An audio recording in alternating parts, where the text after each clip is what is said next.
Hello, I'm Luke Nella, and welcome to Best Replays of the Week. April will be a month where we shall go through lots of older games to ensure we only use the freshest replays in the future. We don't want everyone who was submitting over the last few months to feel ignored after all. Anyway, this episode we have a Jagdpanther II stunt driving, a scout who doesn't need a scout tank, some very dangerous baguettes, and a whole lot more. Let's go!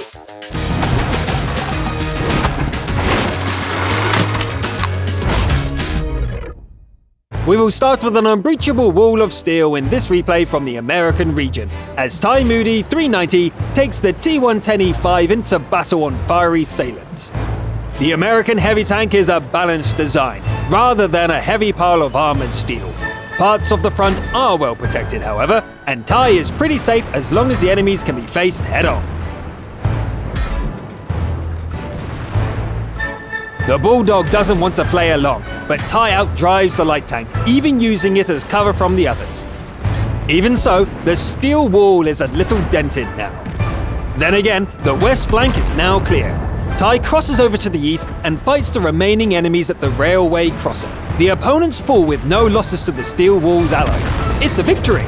4k in damage and assistance is nice, but it's those 17 block shots with nearly 7k potential damage that's really impressive. Well played, Ty! Next we have a fine example of scouting with a bottom-tier medium tank from a bloody newbie. Their words, not mine. This one comes from the EU region. The battle is a tier 8 encounter, again on the fiery Salient. Newbie's Easy 8 looks a little small in the lineup, and it heads straight for the infamous hill which dominates the map. The agility and gun depression of the Easy 8 comes in handy as Moody climbs onto the slope and hangs on like a tick from the enemy team's backside. And this tick is spotting everything. Allied fire demolishes the revealed enemies.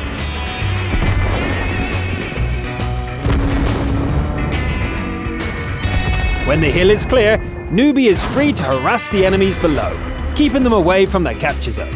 Newbie moves forward in search of more targets, but the enemies have had enough and the Sherman blows up. It doesn't really matter though, as their capture is done and the game ends in victory. That's how you scout carry with a bottom tier med, 7.5k assisted damage and quite a few hits from the little howitzer. Very nice. Next we have a Confederate in a hurry. Slayer Rowe drives the speedy FCM 50-ton on Ensk and seems intent on finishing the fight in record time. First, a charge down the eastern flank, killing the arty through a brick wall and wrecking the base defenders with a couple of wrecks.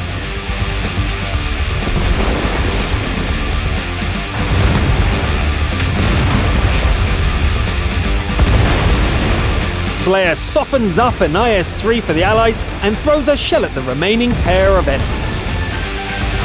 They are rather tough and the FCM is low on health. Maybe a little detour is in order. The hit points are used up, but Slayer has time to put in one more shell into both enemies. The battle ends in victory with less than 6 minutes on the clock.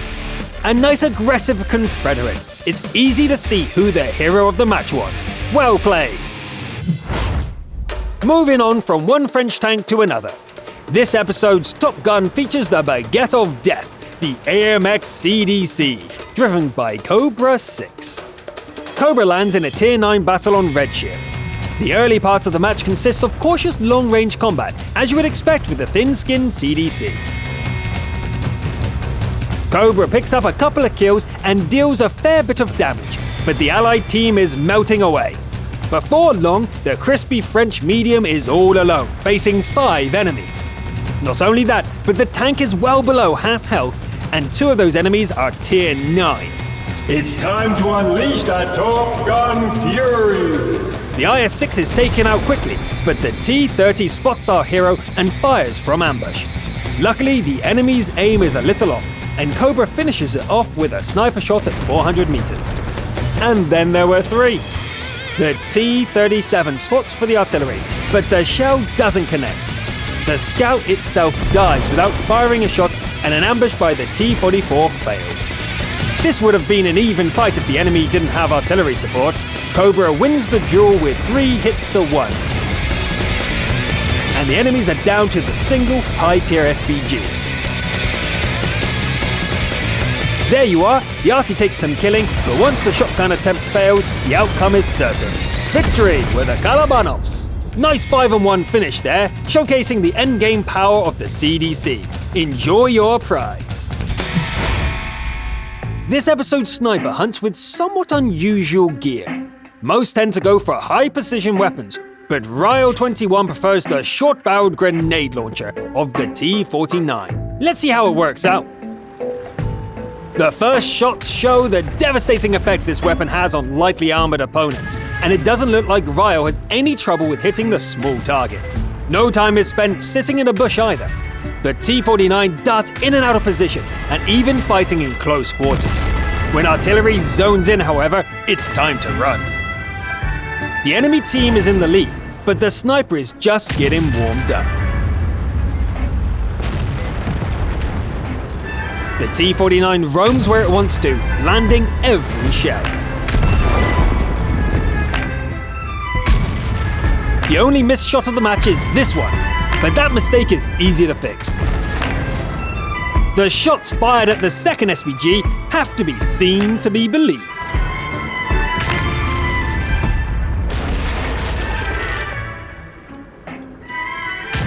Sadly, the enemies run out, and the match comes to an end.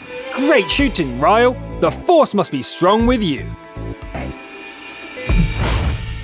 Talking about the force, Darth Vader teams up with Super Unicum. This should be good. The battle takes place on mines, and the protagonists are driving a pair of those AMX Death Baguettes we saw in the earlier replay. The speedy machines rush to the center hill and sweep it clear of enemies.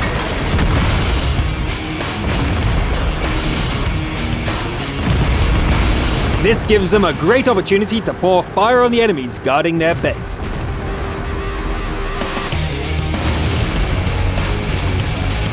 More opposing tanks arrive to the entrance of the hill, but that's just an opportunity to do more damage.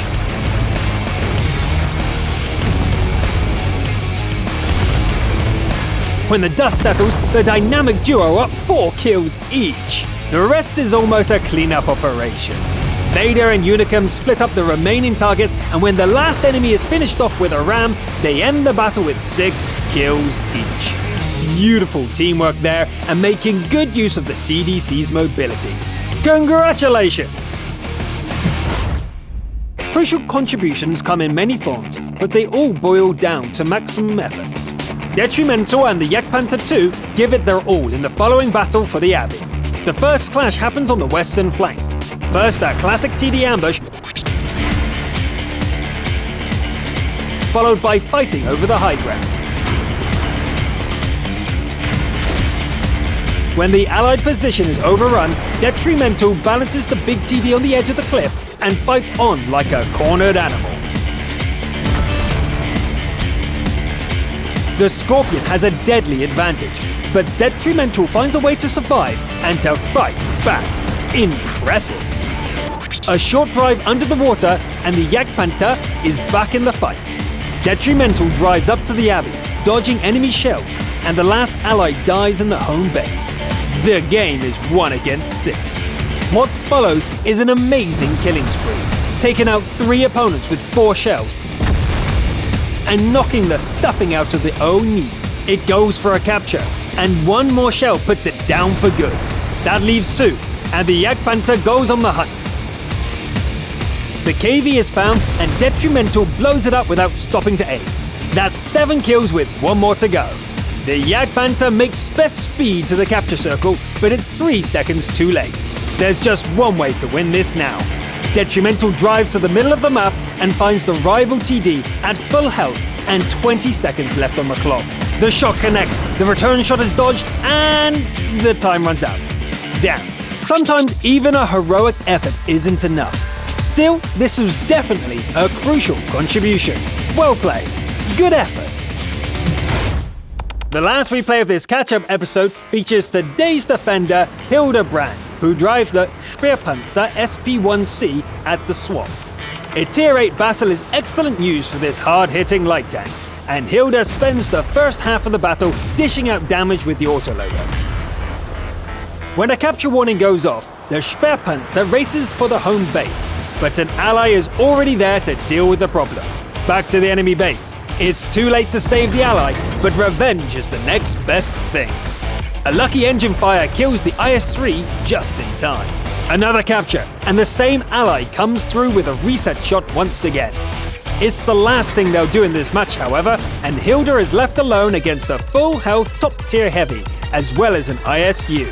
The T-34 has its hull covered, so Hilda needs to find a better angle, and fast. The ISU-152 is encountered along the way, but a tracking shot leaves it helpless and on fire. That was quick. That's a bit better. The enemy is angled and in partial cover, but damaging the track is enough for a reset. It's still at full health though. Now this should do the trick. It looks like the enemy didn't know which way to turn, and 3 heat shells punch clean through the armor. The blind shot misses, but the other 2 cause further damage to the heavy. The T-34 realizes that staying in the circle means death, and drives out to do battle. There are 2 AP shells left, but 1 should be enough. The enemy should keep driving, but instead it turns to fight and makes the final shot easy. GG. David beating Goliath there.